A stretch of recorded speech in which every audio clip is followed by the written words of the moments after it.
Beth Hiley here for Board Game Geek at GenCon 50. I'm sitting down with Julie Ahern from Greenbrier Games, and he brought us a nice big meaty box, Folklore, the Affliction, excuse me. Yeah, thanks. So what are we trying to accomplish? Okay, so it is a tabletop RPG.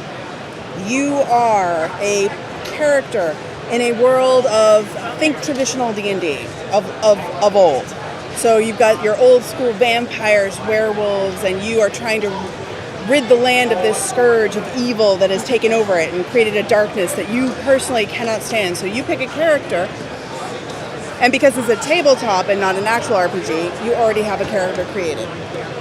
Your character has set stats, but then it also, you can pick basically one of two classes.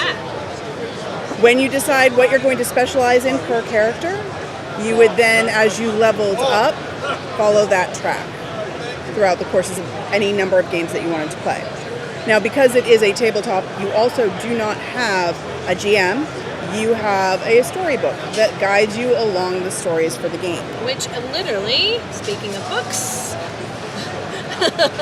So you have the decks, and I only brought a sample. There is a deck, and when I say that, I mean I can go through 6 stories and never have to shuffle the deck. Wow. There's a lot of story content.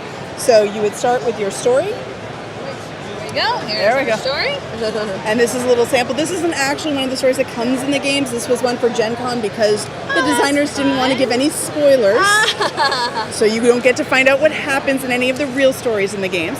But you would get some flavor. And then you would go, so you start in Eurotrust, which is on the map.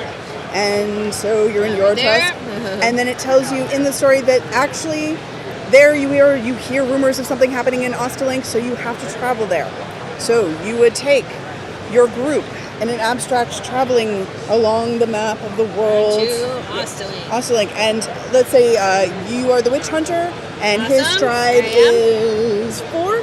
So you would move 1, 2, 3, 4 on the road, and that's as far as you get during the day, and that would be you are the leader, and then you would pick your road event and read the day. During daytime, okay. And we would resolve that. So let's give it an example here. So I have panic as the evil afflicting don't the worry, area. it's all good. Wait, no, it's in not. Power.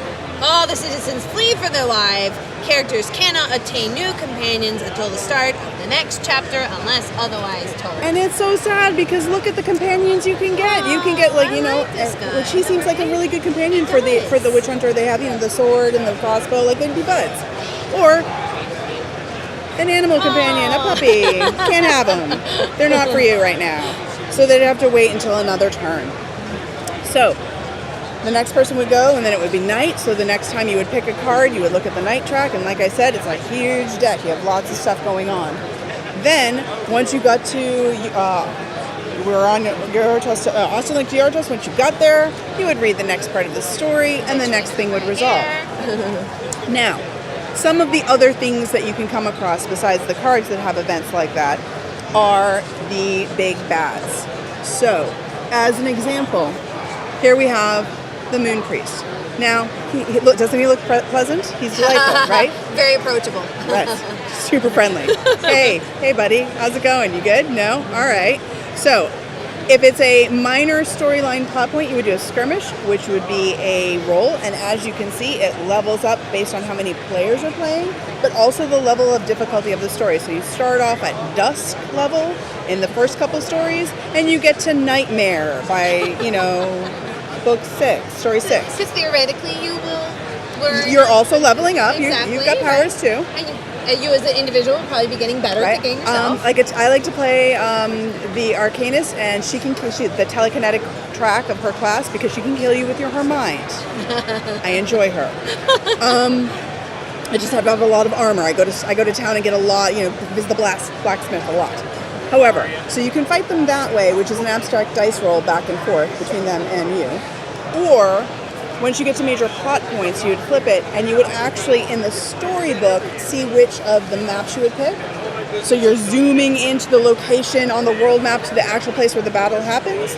You would take your, oh no, I don't know where the Moon Priest went. There he is. There he is. So here's our little Moon Priest, and the map would tell you where to place him, and then he would tell you where to place you're a witch hunter, and maybe the moon priest, you rejected the dogs, but he kind of recruited some other big bads.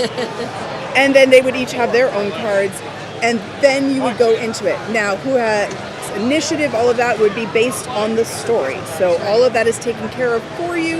You do not need a GM, and then it's just rolling dice. So the attack rolls are here, and damage is done with these guys, depending on the weapon you have. And then you might have other locations of points of interest that the map will tell you. Oh, that's a search location. Actually, there's something over here. Maybe it's a person who needs rescue. Maybe it's a lever that opens a secret door later on. You don't know yet. You need to figure that out. Maybe earlier in the story, you had a choice of something in A or B, choose your own adventure. Do you help the small child who's begging for food, or you tell him to scram? You told him to scram, and so you had to take this red story marker. And now it comes to reveal that with the red story marker, he was really annoyed, and he warned this guy in advance, so now he has initiative, and he gets to attack first. Or maybe he felt really bad that he was begging in the first place, and he actually sends some help your way, and you have a feeling of being benevolent, and you get +1 to your attacks. You don't know whether it's going to be good or bad. We were really sneaky about it. Really sneaky. Thought really hard. Red herrings. Mm-hmm. All over the place. Everywhere.